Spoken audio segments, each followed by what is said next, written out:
A ver, ¿cuántas personas somos? Así somos bastante. 19. Bueno, pero yo estoy como 3 veces. Bueno, vamos a dar inicio entonces a esta clase. Bueno, vamos a estar hablando durante más o menos 2 meses. Yo voy a estar a cargo de la clase de introducción a los padres apostólicos. Vamos a estar viendo un poco de lo que es el cristianismo primitivo. Esto nos va a ayudar mucho a la par de la clase que está dando Cervantes sobre historia de la iglesia. Y vamos a ver varios textos, varios personajes. Y todo esto lo hacemos con el propósito de que todos aprendamos un poco más, conozcamos un poco más, sepamos más de los orígenes y las raíces de la iglesia cristiana. Y bueno, yo me llamo Josué Hernández Escamilla, me pueden decir Josué o como ustedes quieran. Y yo les voy a estar dando esta clase y primero vamos a empezar dándole gracias a Dios y vamos a hacer una oración. Rey celestial, paráclito, espíritu de la verdad que estás en todo lugar, llenándolo todo, tesoro de bienes y dador de vida, ven a morar en nosotros, purifícanos de toda mancha y salva tú que eres bondadoso nuestras almas. Señor infinitamente bondadoso, derrama sobre nosotros la gracia de tu Espíritu Santo, a fin de que nos dé inteligencia y fortalezca nuestras almas, para que nos apliquemos en la enseñanza propuesta y crezcamos para glorificarte, nuestro Creador, siendo útiles a tu iglesia y a nuestro pueblo. En el nombre del Padre, del Hijo y del Espíritu Santo. Amén. Entonces vamos a dar inicio. Les mandé ahí en el chat el link del texto que vamos a estar usando para esta tarde. Pero vamos a empezar explicando qué son los padres apostólicos o por qué vamos a estudiar a los padres apostólicos, ¿sí? Entonces vamos a empezar con una brevísima introducción. ¿Quiénes son los padres apostólicos? Bueno, con este título le llamamos a varios líderes, teólogos cristianos de los primeros siglos, del siglo I y II, que fueron instruidos directamente por los apóstoles de Cristo.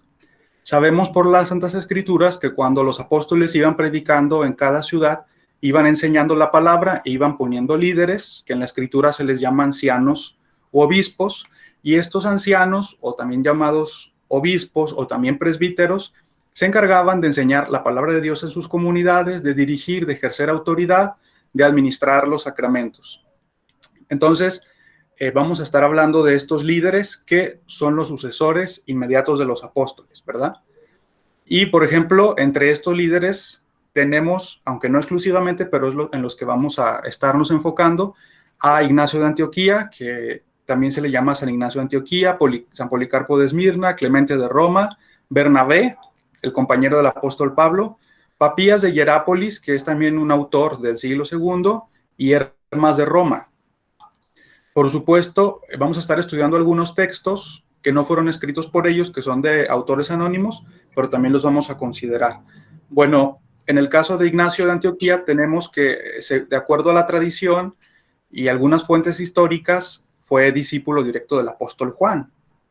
Policarpo de Esmirna también fue discípulo directo del apóstol Juan. Clemente de Roma fue discípulo directo de San Pablo. Bernabé ni se diga, fue compañero de Pablo, sabemos por el libro de los Hechos que viajaron juntos, predicaron juntos. Papías de Hierápolis es también un discípulo del apóstol Juan.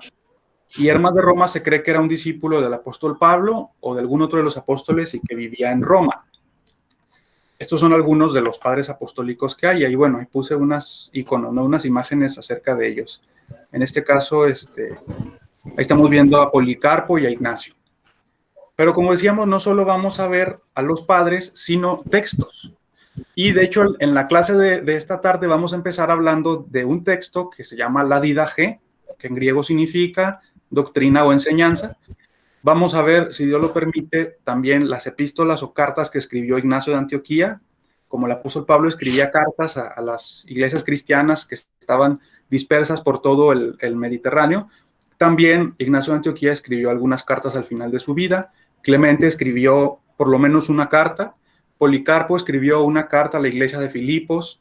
Hay un texto llamado El martirio de Policarpo, donde se relata cómo este obispo, este pastor, fue martirizado por causa de Cristo. La epístola de Bernabé, que también nos da una idea muy interesante de cuál era el pensamiento o la teología de los primeros cristianos.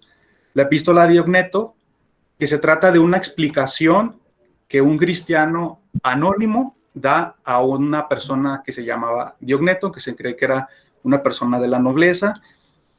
Otro libro, que también es de esos tiempos, que se llamaba Explicación de los dichos del Señor o Explicación de los oráculos del Señor, el cual se perdió por el tiempo, por el desgaste, por muchas causas. Se perdió y solo se conservan fragmentos en otros autores. Y El Pastor de Hermas, que fue un libro muy usado por la Iglesia de finales del siglo I e inicios del siglo II, y que fue un libro que incluso estuvo a punto de ser incluido en el canon del Nuevo Testamento. Es muy interesante El Pastor de Hermas. Vamos a empezar desde el principio. Entonces, estos textos nos dan una idea de cuál era el pensamiento, la teología, la enseñanza de la iglesia cristiana primitiva. Y es muy interesante porque algunos de estos textos, por ejemplo, la Didache o la Epístola de Bernabé, fueron escritos en el siglo I. Probablemente, tal vez Clemente también fue escrito en el siglo I, El Pastor de Hermas. Son textos que son contemporáneos a la época de los apóstoles. Es decir, no estamos hablando de libros que alguien escribió 200 años después de que murió el apóstol Pablo o 1000 años después. No, estamos hablando de libros de textos que circulaban en la iglesia cristiana desde los tiempos de su fundación. Y vamos a empezar precisamente con la Didache. Didache es una palabra griega que se puede traducir como enseñanza o como doctrina. Y el título que tiene este libro varía según los manuscritos, pero generalmente es La enseñanza de los 12 apóstoles, o también otro título que tiene es La enseñanza de los 12 apóstoles para todas las naciones. La vamos a llamar simplemente la Didache, que decimos significa enseñanza. Recuerden que si alguien tiene alguna duda, quiere preguntar algo, pregunte en el momento, no se quede con la duda y vamos a intentar responder, ¿sí? Entonces, la Didache. Este es un texto muy, muy, muy interesante porque el mismo título dice que los autores son los apóstoles, ¿verdad? Bueno, lo más probable, según varios eruditos, es que realmente no... algunos piensan que los apóstoles la escribieron literalmente, otros piensan que se trata de las enseñanzas de los apóstoles puestas por escrito por otras personas. Entonces, no se sabe quién es el autor de la Didache, incluso los escritos hablan de que puede tener 1, 2, 3 o más autores. Por eso puse esa imagen de estas personas, estos apóstoles con pergaminos, ¿no? No se sabe realmente de quién fue el autor, sí, pero se puede hablar de varios autores. Vendría a ser como el credo de los apóstoles. Bueno, el credo de los apóstoles se cree que más o menos surge por el mismo tiempo, pero la diferencia es que el credo de los apóstoles es una confesión de fe. Es un texto donde se pone por orden la creencia básica y fundamental de la iglesia cristiana. Entonces, el credo de los apóstoles es una confesión de fe, mientras que la Didache es muy interesante porque no entra tanto en temas doctrinales, sino que es más bien un libro de orden de la iglesia. Y ahorita vamos a ver por qué. Se cree que fue escrita más o menos a mediados del siglo I. Ahí los autores también varían mucho en sus opiniones, pero lo más probable es que fuera escrita más o menos en la época en que el apóstol Pablo estaba escribiendo sus cartas y más o menos en la época en que los evangelios estaban siendo redactados. Estamos hablando del año 40 en adelante. Según los eruditos, el primer libro del Nuevo Testamento en ser escrito es el de la Epístola del Apóstol Santiago. Y el segundo es la Epístola del Apóstol San Pablo a los Gálatas. Los evangelios se escribieron posteriormente. Y es en este tiempo, más o menos, en que se cree que fue redactada la Didache. Si revisamos el libro con cuidado, nos damos cuenta que realmente es un libro del siglo I, pero lo vamos a ver más adelante. Se cree que el libro surgió en Palestina, algunos dicen que surgió tal vez en la iglesia madre de Jerusalén, en la primera iglesia, la iglesia original. Otros piensan que se trata de que fue escrito por cristianos, una comunidad cristiana en Siria, y como decíamos, la Didache se estaba escribiendo de forma contemporánea a las epístolas del apóstol Pablo y a los evangelios. Entonces, este es un libro bastante antiguo que data del siglo I, y vamos a analizarlo con el afán de extraer de ahí el pensamiento de los primeros cristianos. Este libro, por diversos motivos, no entró al canon del Nuevo Testamento, como decíamos. ¿Por qué? Porque cuando se estaba decidiendo el canon del Nuevo Testamento, se estaba tomando los libros que se vieran seguros que eran de origen apostólico y que contuvieran una exposición de la doctrina cristiana y que contuvieran una exposición de prácticas o, vamos, de enseñanza moral cristiana. Si ustedes se fijan, en los evangelios contiene la historia de la redención, ¿no? Jesucristo viniendo al mundo para morir por nosotros, para resucitar y dar salvación a todas las naciones. Las epístolas tratan temas doctrinales muy profundos, pero también tratan muchos temas prácticos. Entonces, la Didaché no es un libro de historia y tampoco es un libro que explique doctrinas con mucha profundidad, pero hay algo muy interesante. Es un libro que tiene ordenanzas prácticas para las comunidades cristianas a nivel de iglesia y también tiene un orden litúrgico. Eso no lo vamos a ver en esta clase, en la siguiente, pero ahorita vamos a explicar sobre lo que habla acerca de la práctica cristiana. Entonces, el contenido lo podemos dividir en tres partes. En el primero, trae enseñanza moral y práctica, que comienza con un tema que es los dos caminos. En la segunda parte, habla acerca de liturgia, de cómo los cristianos desarrollaban su culto, sus ceremonias en el primer siglo y cómo debían vivir su vida devocional. Y por último, en la última sección, nos habla acerca del ministerio y el orden eclesiástico. Tenemos que recordar que cuando la Didaché fue escrita, los apóstoles aún vivían. Entonces ahí da ciertas ordenanzas, ciertos principios a seguir para tratar con el ministerio en aquellos tiempos. Incluso también habla de profetas que había en aquel tiempo. Lo vamos a ver con más calma. Entonces, primera parte, enseñanza moral. Segunda parte, liturgia y ceremonias. Tercera parte, ministerio. Si quieren pueden ir tomando notas o igual después mando este PowerPoint ahí al grupo, ¿sí? Entonces, si por favor pueden entrar al link que les mandé, que es el texto de la Didaché, y vamos a estar leyendo. Por favor, ahí en el link, bajen hasta la parte donde dice los dos caminos. Si, cuando lo tengan, me dicen que sí o lo ponen ahí en el chat para ver que ya estamos todos situados, ¿sí? Ahí en el link que mandé, claro. Ahí está. Listo, muy bien. Perfecto. Me van diciendo si lo tienen porque quiero que vayamos leyendo todos juntos. ¿Hasta aquí alguien tiene alguna duda? ¿Quiere comentar algo? ¿Sí? Muy bien, perfecto. Vamos a empezar. Entonces, dice, los dos caminos. Dos caminos hay, uno de la vida y otro de la muerte, pero grande es la diferencia que hay entre estos dos caminos. Ahora bien, el camino de la vida es este. En primer lugar, amarás a Dios que te ha creado y en segundo lugar, a tu prójimo como a ti mismo, y todo aquello que no quieras se te haga contigo, no lo hagas tú tampoco a otro. Así que así empieza la Didaché, los dos caminos. Y en primer lugar nos va a explicar qué es el camino de la vida. Y es muy interesante que comienza citando las propias palabras de Jesús. Ama en primer lugar a Dios que te ha creado. Es muy interesante que la Didaché pudo haber sido escrita incluso antes que los evangelios.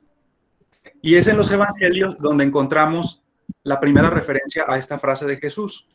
Bueno, la Didaché, sabemos que los cristianos al principio, no, en los primeros 10, 15 años de la iglesia, muy probablemente no se había puesto por escrito la enseñanza de Jesús, todo se había transmitido de forma hablada, de forma oral, y probablemente la Didaché es de los primeros escritos que toman las palabras de Jesús y los ponen por escrito.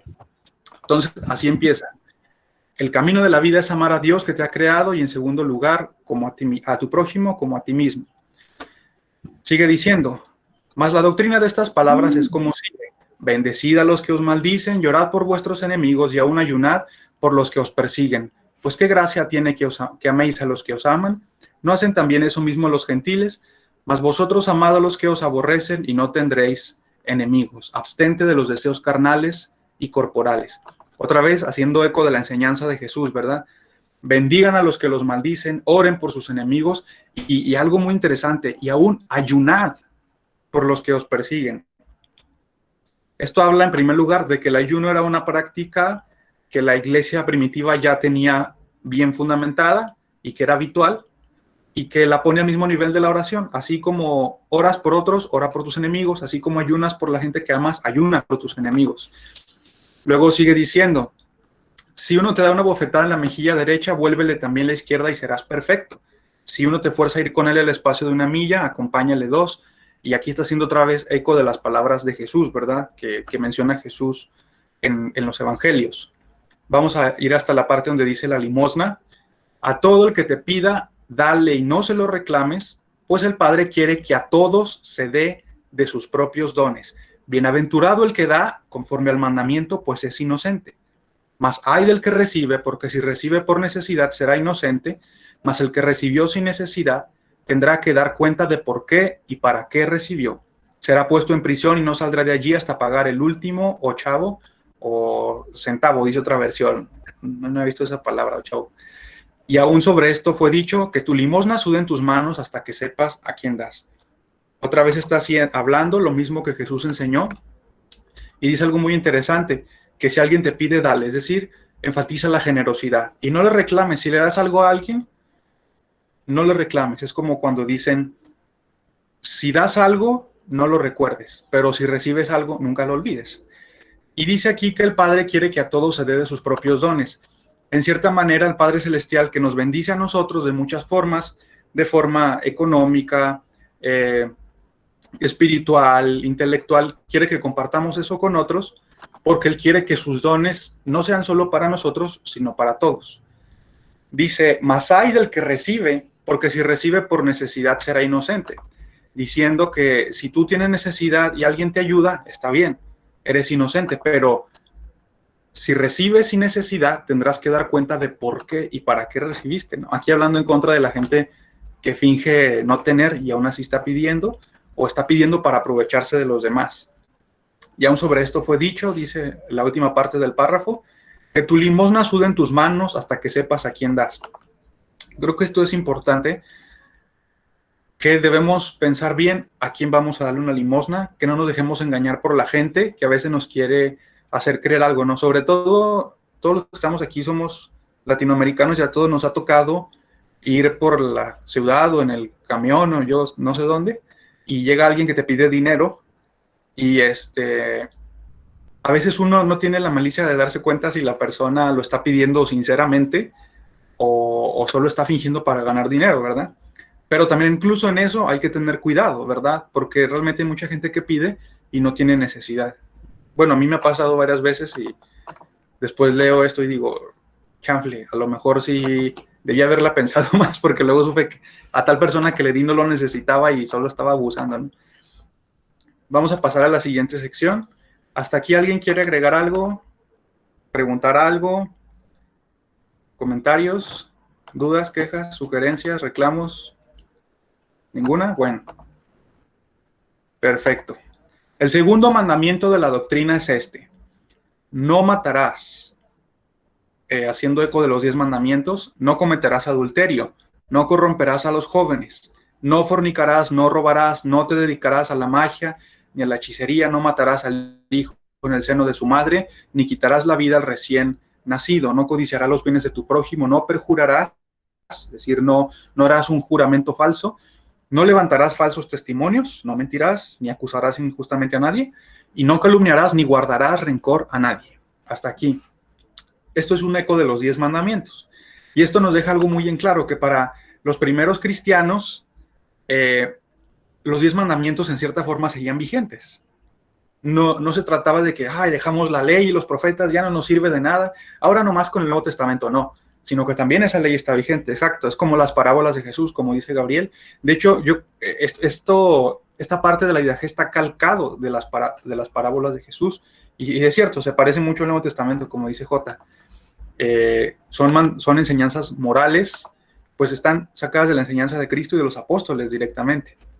Muy interesante donde dice, no matarás al hijo en el seno de su madre, ni quitarás la vida al recién nacido. Los cristianos desde el siglo I somos pro vida.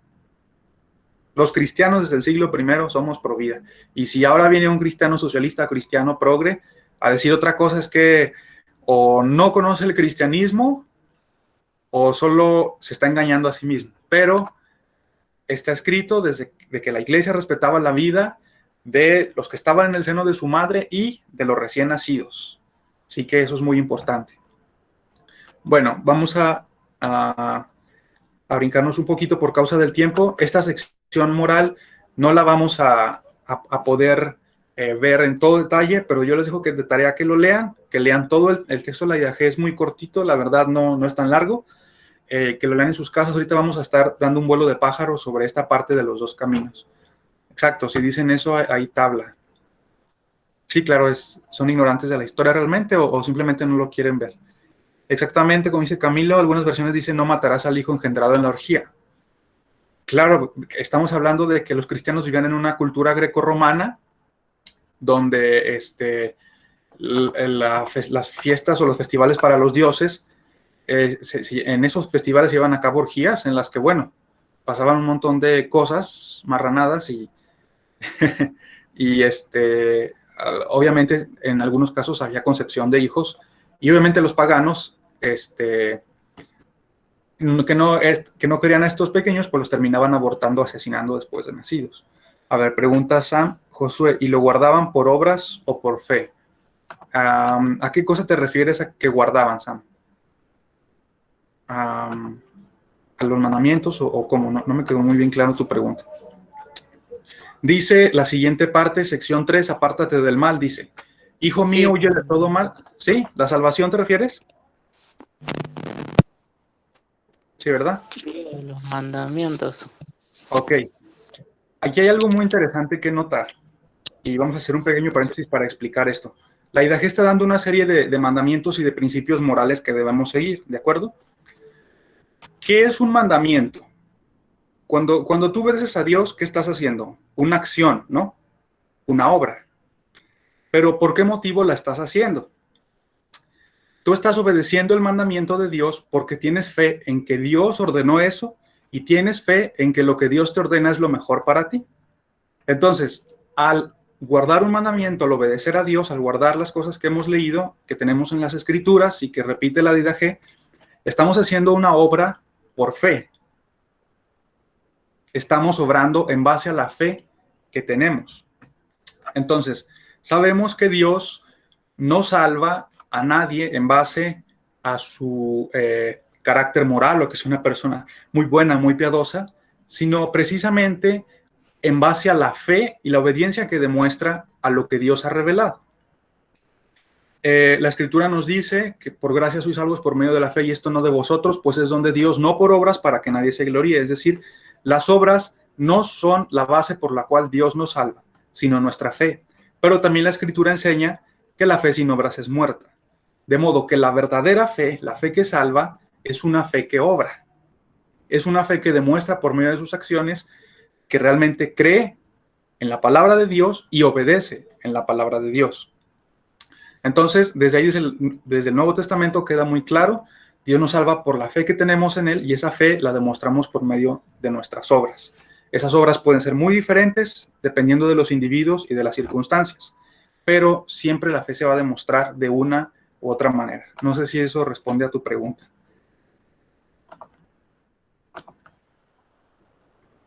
Bueno. Sí. ¿Sí? Ok. Bueno, sigue diciendo en la sección... Ajá. Sigue diciendo en la sección 3, apártate del mal. Dice, vamos a avanzar un poquito ahí mismo en ese párrafo de apártate del mal, más adelante dice, hijo mío, no te hagas adivino, pues esto conduce a la idolatría, ni encantador, ni astrólogo, ni purificador, ni quieras ver estas cosas, pues de todos ellos engendra idolatría. Ya está hablando una enseñanza en contra del paganismo, del culto a los ídolos y de la astrología y todas estas cosas ocultistas. Sigue diciendo, hijo mío, no seas mentiroso, pues la mentira conduce al robo. No seas avaro ni vanaglorioso, pues de todas estas cosas engendran robos. Hijo mío, no seas murmurador, pues la murmuración conduce a la blasfemia. No seas arrogante ni de mente perversa, pues de todas estas cosas engendran blasfemias. Un pecado lleva a otro, ¿verdad? Un pecado del corazón, como puede ser la vanagloria o la arrogancia, puede llevar a otro peor. Un pecado que a lo mejor no se vea tan mal como murmurar o hablar mal de alguien, puede llevar a otra cosa más terrible. En este caso dice aquí a la blasfemia. Siguiente sección dice, haz el bien, sé más bien manso, pues los mansos poseerán la tierra, como dijo Jesús. Sé longánime, es decir, que esperas con paciencia. Sé compasivo, sin malicia, tranquilo, bueno y temeroso en todo tiempo de las palabras que oíste. No te exaltes a ti mismo ni consientas a tu alma temeridad alguna. ¿Qué significa esto? De que no hagas nada en lo que te puedas poner en riesgo por querer vanagloriarte. Hay mucha gente que le gusta poner en riesgo su vida, hacer cosas locas, hacer cosas extremas por vanagloriarse o por demostrar algo, pero dice este consejo, no te exaltes a ti mismo, ni consientas que tu alma haga alguna temeridad. No se juntará tu alma con los soberbios, sino que conversarás con los humildes y con los justos. Y por último, en este párrafo dice, recibe como bienes las cosas que te sucedieren, sabiendo que sin la disposición de Dios nada sucede. No, estamos en la misma diapositiva. Ahorita en la siguiente vamos a hablar del otro camino. Dice que todo lo que te suceda, recíbelo como algo bueno, porque nada sucede sin que Dios lo haya dispuesto.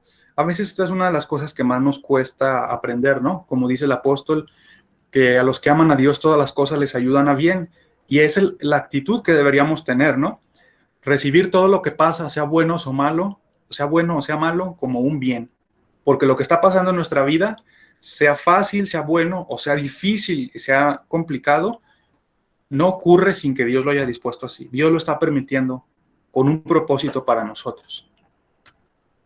Sección 4, la comunidad cristiana dice, hijo mío, acuérdate noche y día del que te habla la palabra de Dios y hónrale como al Señor, porque donde la gloria del Señor es anunciada, allí está el Señor. Aquí está hablando de los líderes de la iglesia. Y dice algo muy importante, que te acuerdes noche y día de tus líderes que te enseñan la palabra de Dios. Es decir, que los tengas en tu pensamiento, en tus oraciones, que busques proveer a sus necesidades, que te preocupes por ellos y hónrale como al Señor. A veces esto es algo de lo que más cuesta, ¿no? Honrar a los líderes como si fuera Cristo mismo. Y a veces humanamente nos cuesta porque decimos, pero ¿cómo esta persona, este líder o este maestro de la palabra de Dios, cómo lo voy a honrar como a Cristo si no es como Cristo? Bueno, dice aquí que donde la gloria del Señor es anunciada, allí está el Señor. Si es anunciada la palabra de Dios, ahí está la presencia de Dios y ahí hay que tener respeto, porque ahí se está anunciando la palabra de Dios. Sigue diciendo, buscarás todos los días los rostros de los santos a fin de recrearte con sus palabras. Es decir, buscarás el compañerismo de los otros cristianos para edificarte con ellos, para animarte con ellos. Y en cierto modo es lo que hacemos en cristianismo, ¿no? En los grupos cristianos en los que estamos. Buscamos edificarnos, animarnos unos a otros, convivir. Eso nos ayuda mucho porque realmente cuando uno está lejos de una comunidad, cuando uno está lejos de la iglesia, es difícil, se hace más complicado, pero cuando estamos cerca de los santos, podemos recrearnos con sus palabras, con su enseñanza, con lo que nos comparten, podemos disfrutar de lo que compartimos. Sigue diciendo, no fomentarás la escisión, sino que pondrás en paz a los que contienden, o sea, no apoyarás los cismas ni las divisiones. Eso es muy importante, lo que da a entender que ya desde el principio ya había cismas. Juzgarás con justicia, sin miramiento de personas para reprender las faltas.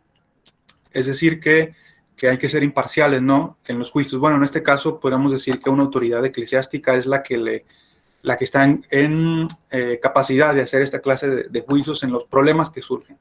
Sigue diciendo, no dudarás si será o no será. Aquí está hablando en parte en una cuestión de tener fe y confianza en que lo que Dios ha prometido se va a cumplir. Y por otro lado habla de no ser pusilánimes, de no decir hoy sí, mañana no, o no te creas mejor sí, o no te creas mejor no, sino como el propio Jesús dijo, que tu sí sea sí y tu no sea no. Luego en el siguiente párrafo está hablando acerca de ser generosos, ¿verdad? No seas de los que alargan la mano para recibir y la encogen para dar. Interesante esa parte. No seas de los que nada más están, dame a alguien, deme, compártame, pero tú no quieres dar nada, ¿verdad? Después dice, esto es una parte interesante, Si adquieres algo con el trabajo de tus manos, da de ellos como redención de tus pecados. Aquí está haciendo un eco del Antiguo Testamento. En el Antiguo Testamento se pedían ciertas ofrendas para el tabernáculo, para el sacerdocio de aquel tiempo, en la cual la persona daba un rescate por su vida. Daba un rescate por sus pecados, pagaba un dinero. Esto no significa que le daba, que le pagaba a Dios por su salvación, sino que significa que al dar ese dinero, esta persona está dando la ofrenda del producto de sus manos, de su trabajo, de sus bienes, de lo que es valioso para Dios. Y de esa manera está reconociendo que Dios está por sobre todas las cosas, por encima de sí mismo, de sus bienes, de su trabajo, de lo que valora. Y de esa manera esta persona está demostrando humildad y acompañado de arrepentimiento. Por supuesto, esto le trae perdón de pecados. Y bueno, sigue hablando acerca de dar, ¿verdad? Y por supuesto, ser generosos con los demás, ser liberales, ayudar a los que menos tienen, eso también es algo que Dios valora y recompensa. Y sigue diciendo en el siguiente párrafo, últimos preceptos. La familia cristiana. No levantarás la mano de tu hijo o de tu hija, sino que desde la juventud les enseñarás el temor del Señor. Interesante, ¿no? Los padres cristianos tienen la obligación de enseñarles a sus hijos, a veces con dureza, a veces es necesario, pero desde la juventud les tienen que enseñar el temor del Señor, ¿verdad? No levantarás la mano de tu hijo o tu hija, o sea, que desde que sean jóvenes, sean pequeños, tomemos nota ahí, todos los que no somos padres todavía, tenemos que esforzarnos por enseñar a nuestros hijos en el temor del Señor. No mandarás con aspereza a tu esclavo ni a tu esclava que esperan en el mismo Señor que tú, no sea que pierdan el temor del Señor que está sobre unos y otros, porque no viene a llamar con miramiento de personas, sino a aquellos a quienes preparó su espíritu. Por vuestra parte, vosotros esclavos, someteos a vuestros señores como representantes de Dios en reverencia y temor. Muy interesante que habla aquí de la esclavitud que todavía existía en aquellos tiempos. Y le ordena a los amos, como también ordena Pablo, que no sean ásperos con sus siervos, porque en muchos casos había amos y siervos que eran cristianos. Es decir, y aquí hay algo muy hermoso del cristianismo, y es que el amo mandaba sobre el esclavo obedecía, el esclavo no tenía derechos, no tenía voz ni voto, pero siendo cristianos son hermanos. Y delante de Dios, sin importar lo que diga la sociedad o la cultura, están al mismo nivel delante de Dios. Así que en la iglesia, el esclavo y el amo se pueden sentar juntos, pueden participar juntos porque están sirviendo al mismo Dios. Y por otro lado, también le pide le enseña a los esclavos que se sometan a sus amos. Dice el siguiente párrafo: aborrece toda hipocresía y todo cuanto no agrada al Señor. No abandones los mandamientos del Señor, sino guarda lo que recibiste sin añadir ni quitar cosa alguna. Confiesa en la reunión tus pecados y no te acerques a la oración con mala conciencia. Y termina diciendo: este es el camino de la vida. Confiesa en la reunión tus pecados y no te acerques a la oración con mala conciencia. Cuando oramos, estamos delante de Dios y nos estamos dirigiendo a Dios, que es santo, que es misericordioso, pero que es justo. Y si tenemos un pecado en nuestro corazón o un conflicto con alguien, no podemos acercarnos hacia la oración.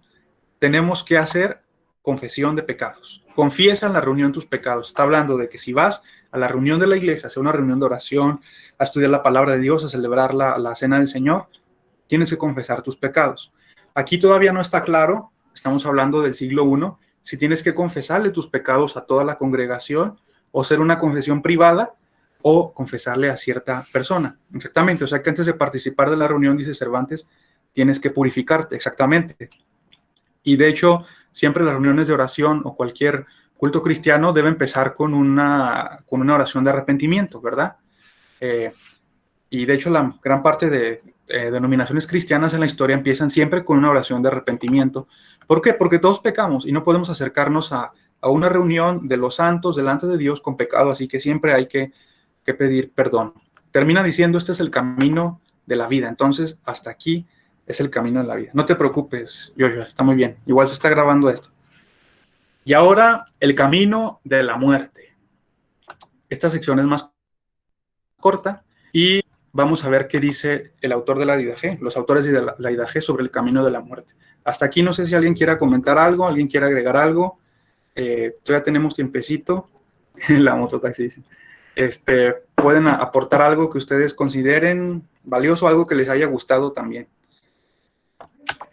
Sobre eso, sobre la teología, o sea, la presentación de los dos caminos como tal es una expresión que estaba muy presente en el cristianismo inicial, porque ya lo vemos de hecho en la exposición de Cristo, pero que también está ya presente en la epístola de Bernabé, que luego vamos a ver también, que explica un poco más de los dos caminos. O sea, que era un tipo de enseñanza presente, en una forma de enseñar más bien a las personas o a los creyentes.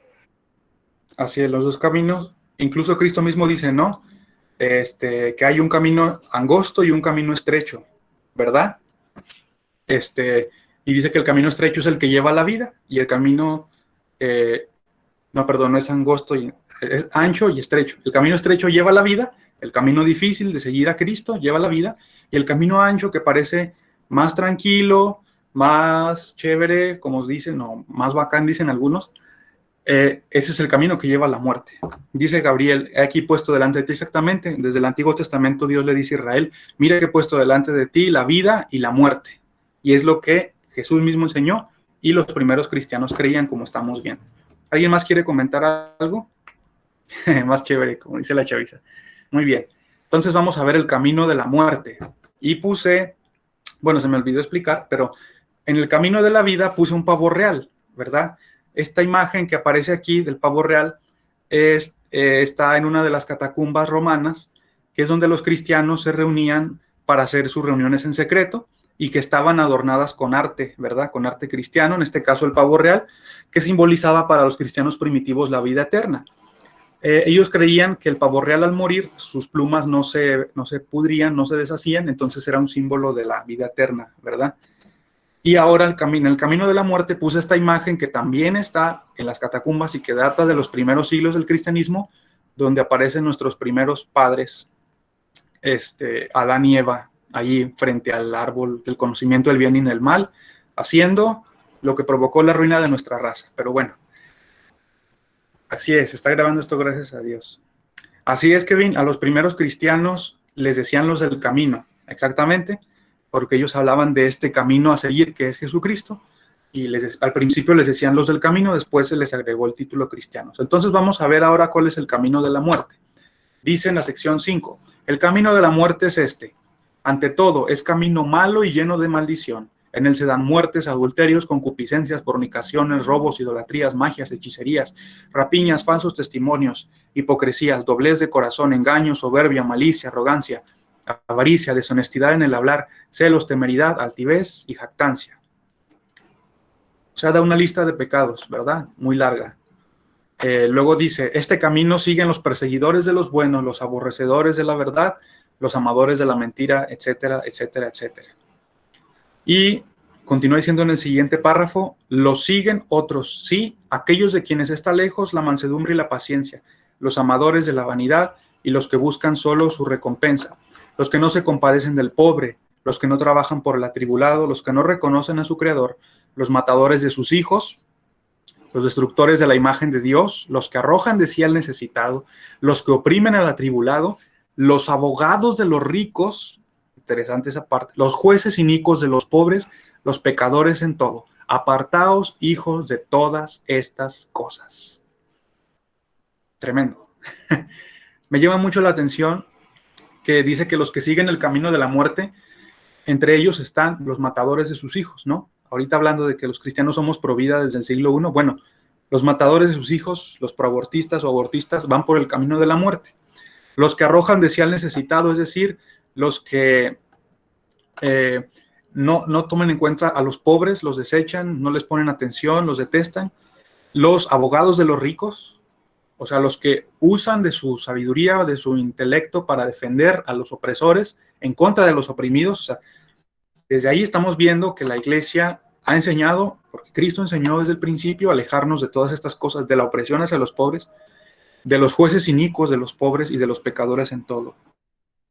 Dice, apartemos cosas, porque este camino es un camino de maldad y lleno de maldición. El fin de este camino es la muerte, como dice la propia Escritura. Siguiente párrafo. Vigila para que nadie te extravíe de este camino de la doctrina, pues te enseña fuera de Dios, porque si en efecto puedes llevar todo el yugo del Señor, serás perfecto, mas si no puedes todo, haz aquello que puedas. Respecto de la comida, guarda lo que puedas, mas de lo sacrificado a los dioses, abstente enteramente, pues es culto a los dioses muertos. Y aquí, con estas palabras, termina la primera sección de la Didache. Y me gusta mucho cómo termina, ¿verdad? Y vamos a verlo ya para terminar en las conclusiones. Dice, si puedes llevar todo el yugo del Señor, serás perfecto. Es decir, si te esfuerzas y logras cumplir con todo lo que ya has enlistado, guardar el camino de la vida, caminar en el camino del bien, serás perfecto. Es decir, al hablar de perfección, tanto en las Escrituras como en el lenguaje de aquel tiempo, no se habla de una persona que no tiene ningún error, que todo lo hace bien, que nada le sale mal, que jamás peca, no. Al hablar de perfección está hablando de una persona que ha alcanzado madurez, una persona que se ha elevado, no en un sentido de ser mejor que los demás, sino que ha comprendido cómo debe vivir y ahora se esfuerza en ello y permanece en ello. Entonces, al hablar de perfección hablamos de que llegas a una madurez. Pero me gusta también lo que dice, pero si no lo puedes llevar todo, haz lo que puedas. Ya nos da la Didache un esquema del camino de la vida y nos dice que nos esforcemos y si puedes llevar todo ese yugo, serás perfecto. Pero si no lo puedes todo, haz lo que puedas, ¿verdad? El otro día veía una película donde muere un hombre que es muy santo, ¿verdad? Y en su lecho de muerte, pues él ya sabe que va a morir y todo. Y le pregunta a otra persona que está ahí, ¿cómo debo vivir? ¿Verdad? ¿Qué debo hacer? ¿Cómo debo vivir mi vida? Y este hombre santo le contesta, todos somos pecadores. Solo intente no pecar demasiado, haga lo que pueda. Como diciéndole, si esfuérzate, intenta agradar a Dios, pero también ten en cuenta que eres pecador. Y creo que a veces nos ponemos un estándar tan alto que cuando no lo alcanzamos nos desilusionamos, ¿verdad? La película se llama La Isla, luego se los paso. Pero dice que si no puedes llevar todo, haz lo que puedas. Y esto es una motivación a esforzarnos. Inténtalo, esfuérzate. Y si te caes, te levantas otra vez. Y si fallaste en esto, pues lo vuelves a intentar. Haz todo lo que puedas para poder llegar a esa madurez, a esa perfección. Entonces, y después dice algo muy interesante, hablando en un tema particular, respecto de la comida, guarda lo que puedas, más de lo sacrificado a los dioses, abstente enteramente, pues es culto a los dioses muertos. Otra vez hablando del ayuno, ¿verdad? Que decíamos que es algo muy importante en el cristianismo primitivo. Dice que si puedes, abstente de la comida, o sea, ayuna. Había un ayuno que todavía se usa hoy, de que es abstenerse de productos de origen animal, de carnes, de lácteos y comer solo verduras. Estos distintos tipos de ayuno han existido desde el principio, pero dice que guarda lo que puedas, ¿verdad? No te obligues a hacer algo que a lo mejor no vas a lograr hacer. Ve de poco a poco, intenta ir de menos a más, ¿sí? A veces hay gente que cuando llega al cristianismo a lo mejor no sabe cómo orar, cómo ayunar, y ven a gente que ora mucho, que ayuna mucho, que lee la Biblia, y se sienten tan pequeñitos al lado de ellos. Pero para llegar a esos niveles de mucha oración, de mucho ayuno, de mucha lectura, siempre hay que empezar de a poquito, poco a poco, ir escalando, ir avanzando, hasta que lleguemos a un buen nivel. Y bueno, habla de que nos abstengamos de los sacrificados a los dioses, pues es culto a dioses muertos, ¿verdad? Hablando de los sacrificios que se ofrecían a los dioses grecorromanos de aquel tiempo. Y bueno, las conclusiones con las que terminamos son estas. El caminar de un cristiano se diferencia sin duda del camino del incrédulo. El camino de la vida y de la muerte son totalmente diferentes y el destino de los dos es también totalmente diferente. Un cristiano se diferencia del incrédulo, eso está muy claro, y así debería diferenciarse nuestra vida de la vida de los que están sin Cristo. Segunda conclusión, todo nuestro esfuerzo debe estar en seguir el camino de la vida. Todo lo que puedas hacer, hazlo para que te mantengas ahí, esforzarnos, ¿verdad? Jesús dijo, esfuércense por entrar en la puerta estrecha. ¿Cómo es una puerta estrecha? Una puerta donde tienes que entrar así, ¿no? Como puedas, o sea, y te tienes que acomodar y contorsionarte ahí para entrar, o sea, a lo mejor vas a entrar incómodo y todo, pero esfuérzate por entrar en la puerta estrecha y en el mismo modo tenemos que esforzarnos por perseverar en el camino de la vida, aunque batallemos, aunque esté difícil, aunque, vamos, tengamos que hacer acrobacias, ¿no? Para entrar. Así debemos hacerlo con todo nuestro esfuerzo. Y por último, permanecer en la enseñanza recibida es vital.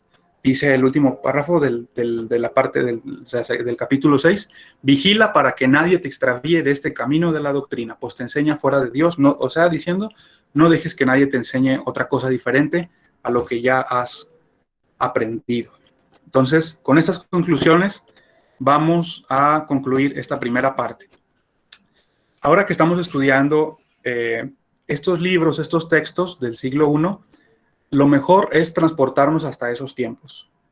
Imaginarnos que estamos en una máquina del tiempo y vamos a ir hasta el siglo I y vamos a estar con los cristianos del siglo I y vamos a conocerlos y ver cómo pensaban, qué es lo que creían, qué es lo que practicaban. Es lo mejor, olvidarnos de que estamos en el siglo XXI, de a lo mejor de que somos de distintas denominaciones, vamos a ir al origen, a la iglesia original, ¿sí? Muy bien, ¿hasta aquí alguien quiere comentar algo? ¿Dudas? Yo tengo una pregunta más bien. Adelante. Lo que estamos estudiando ahora es la IDG, ¿correcto? Así es, la IDG. Bien, mi pregunta era más que nada con respecto a esto, ¿no? ¿Cómo verificamos de que la IDG es efectivamente el documento de que, bueno, que nos dicta cómo vivían los cristianos antiguos? ¿Qué tipo de verificación tenemos, ¿no? De que es así. Claro. Bueno, el primer indicador es su antigüedad. La mayoría de los estudiosos lo ubican a mediados del siglo I, algunos a finales del siglo I, pero prácticamente concuerdan en que la Didache fue escrita al mismo tiempo que Pablo escribió sus epístolas o que se escribieron los evangelios. Entonces, esto nos habla de que fue escrita de forma contemporánea. La segunda prueba viene internamente en el libro, y es que cita textualmente en muchas ocasiones, especialmente en esto que acabamos de ver del camino de la vida, cita mucho las parábolas, las enseñanzas de Jesús, cita mandamientos del Antiguo Testamento y cita algunas enseñanzas de las epístolas del Nuevo Testamento. Entonces, toda la enseñanza de la IDG está en consonancia con la enseñanza de Jesús, incluso cita palabras textuales de Jesús. Por ejemplo, dice en la sección 1, bendecid a los que os maldicen, llorad por vuestros enemigos y aún ayunad por los que os persiguen. Pues qué gracia tiene que améis a los que os aman, no hacen también eso los gentiles, mas vosotros amad a los que os aborrecen y no tendréis enemigos. Es decir, ¿y cómo empieza la sección del camino de la vida? En primer lugar, amarás a Dios que te ha creado y en segundo lugar a tu prójimo como a ti mismo, y todo aquello que no quieras que se te haga contigo, no lo hagas tú tampoco a otro. Entonces, de esas pistas internas, entendemos que la Didache está haciendo eco de las enseñanzas de Jesús, o sea, las está poniendo por escrito literalmente, y está haciendo eco de las enseñanzas apostólicas. Esas son dos pruebas que nos permiten saber que este es un escrito que surgió directamente de la iglesia primitiva y que era un escrito muy usado en la iglesia primitiva. Posteriormente, varios padres de la iglesia citan a la Didache como un libro que era muy usado, ampliamente usado en las comunidades cristianas y que era autoritativo y que incluso estuvo a punto de incluirse en el canon del Nuevo Testamento, pero como decíamos hace rato, no se incluyó porque la Didache no es un libro que ahonde en doctrinas, sino que es más bien un libro de enseñanza moral y de orden. Y en los libros del Nuevo Testamento, uno de los criterios para incluirlos era que fuera un libro que expusiera la doctrina cristiana o la enseñanza de Cristo de forma un poco más amplia. Y en este caso la Didache lo que da más bien son enseñanzas morales y una parte de orden de la iglesia, de liturgia de la iglesia y de orden ministerial. Entonces por eso no se incluyó en el canon, pero era muy, muy respetada y muy utilizada durante los primeros siglos. No sé si eso responde a tu pregunta, Joshua. Sí, está bien. Todo claro, muchas gracias. Muy bien, no. ¿Alguien más quiere agregar algo, preguntar otra cosa? Sobre ese tema, también una de las formas de saber de la antigüedad de la IDH es con la crítica textual. por los vocablos utilizados y por la forma de escribir, o sea, cómo se compone el texto Claro, y la similitud que tiene ya con el Nuevo Testamento. así es. De hecho, como ahorita decían ustedes mismos, se parece mucho al Nuevo Testamento, o las parábolas o las enseñanzas de Jesús, o sea, es casi, está calcado, ¿no? De eso. Pero como decíamos, es posible que la Didache sea anterior incluso a los 4 evangelios. Puede ser que fuera escrita incluso antes. Es una posibilidad, ¿verdad? Entonces, la Didache toma la enseñanza que Jesús, sabemos que Jesús nunca puso nada por escrito, ¿verdad? Todo lo enseñó oralmente, y sus enseñanzas, quienes lo pusieron por escrito fueron sus apóstoles u otros seguidores. Como decíamos, la Didache muy probablemente tuvo varios autores, y ellos pusieron por escrito la enseñanza de Jesús y la enseñanza de los apóstoles. Perfecto. ¿Algo más que quieran agregar? ¿Alguien más quiere decir algo? ¿Preguntas, dudas?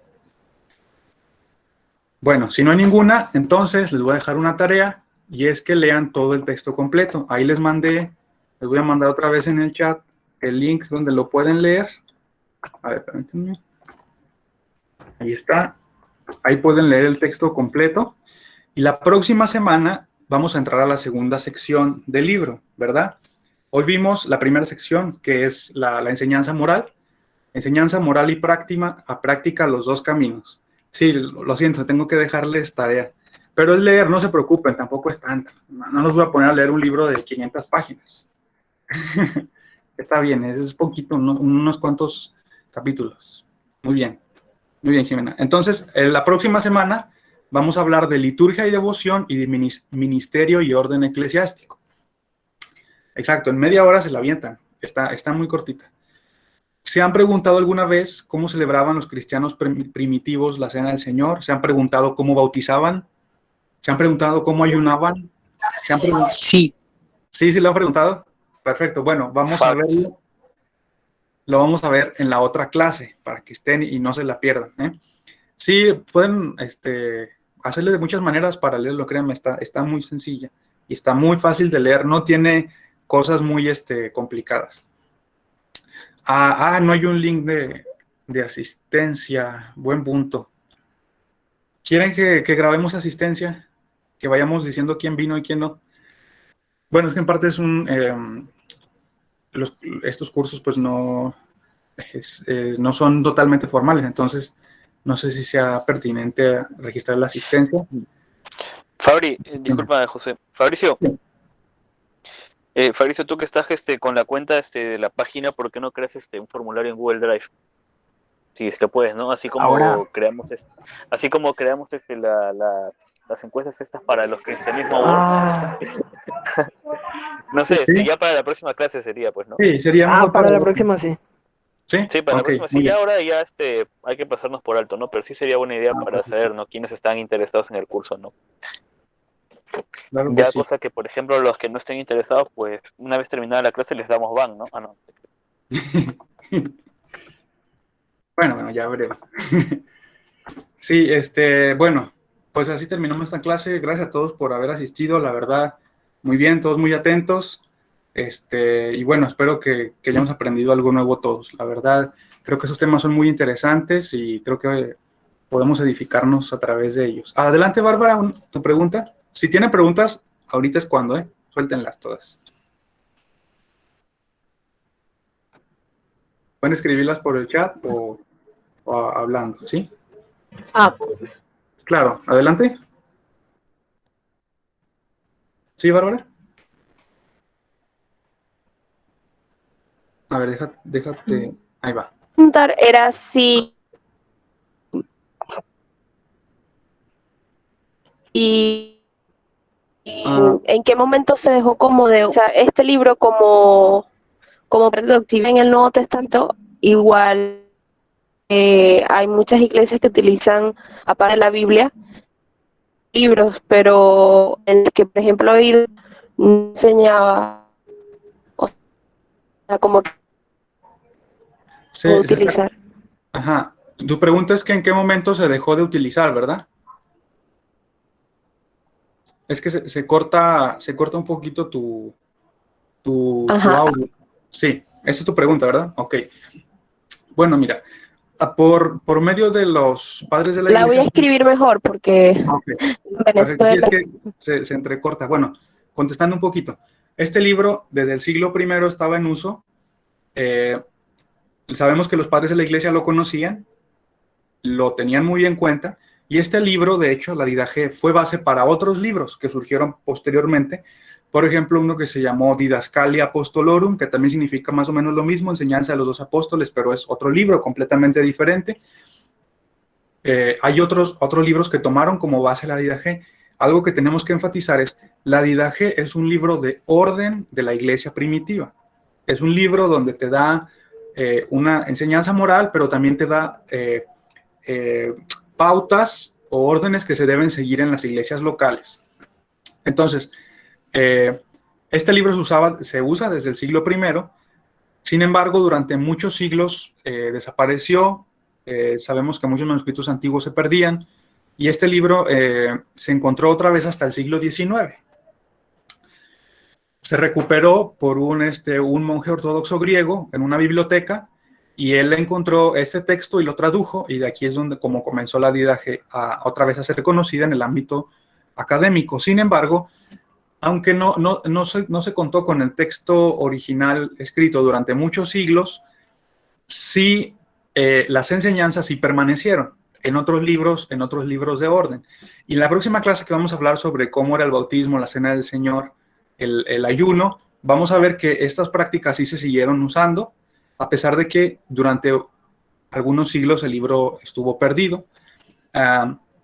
Ahora, respecto a si iglesias modernas lo usan, bueno, en diferentes denominaciones o tradiciones cristianas se siguen usando los preceptos de la Didache, ¿verdad? Y la próxima semana vamos a explicar exactamente cómo se guardan. Todas las denominaciones cristianas, creo yo, seas católico, ortodoxo, protestante, guardan la parte moral o enseñan la parte moral que acabamos de ver, la de los dos caminos. Yo creo que todos enseñan esa, ¿verdad? Y a lo mejor en la siguiente parte es donde ahí se hay diferencias, donde hablamos bautismo, cómo celebraban la cena del Señor. Ahí sí más o menos vamos a encontrar que hay algunas diferencias, ¿sí? Yo les pido que esta semana lo lean. Tienen una semana para leer un texto que se lo pueden aventar en 15 minutos. Y léanlo con tranquilidad, y cuando tengan chance ya les mandé el link. Para la otra semana vamos a verlo con más detalle y lo comentamos. ¿Les parece? Bueno, si no hay nada más que agregar. ¿Alguien más quiere decir algo? ¿Nadie? Bueno, entonces vamos a hacer una oración para... A ver, Karina, ¿quieres decir algo? Así es, programa patrocinado por Cristianismo y OBS Studio. Amén, Dios te bendiga. Sí, ve al baño, Karina. La foto, dejo de presentar para que salga. Ay, ¿cómo quito la presentación? Ofilio.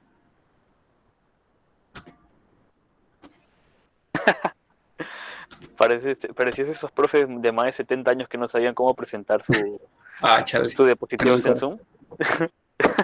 Listo. Bueno, pues. Necesito luz aquí. ¿Cómo ven? Se van a quedar. Va a haber más para no cerrar la llamada. Lo bueno que me bañé.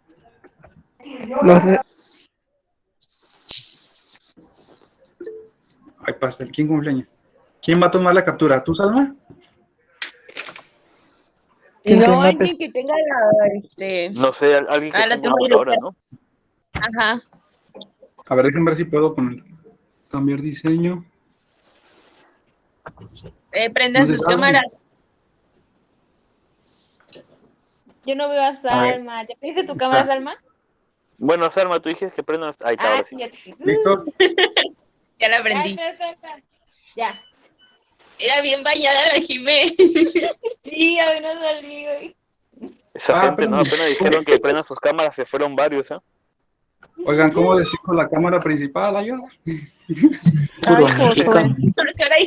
Mira, ya la tomo yo. Perfecto. Tú nos dices. Me salvaste la vida. A ver, ya son todos que van a prender su cámara. Yo no la prendo porque Ahí está. No. Pues, Nos vamos a enamorar de a ver, sonrían. Digan, Una- digan vida Ya G. no se está acabando, ¿no? Digan, Una- XD. 1, 2 y 3. Dida G. Ya está. Cristianismo. Ya, listo. Excelente, Oye, la gracias. misma. Listo. Bueno, excelente, amigo. Gracias a Dios.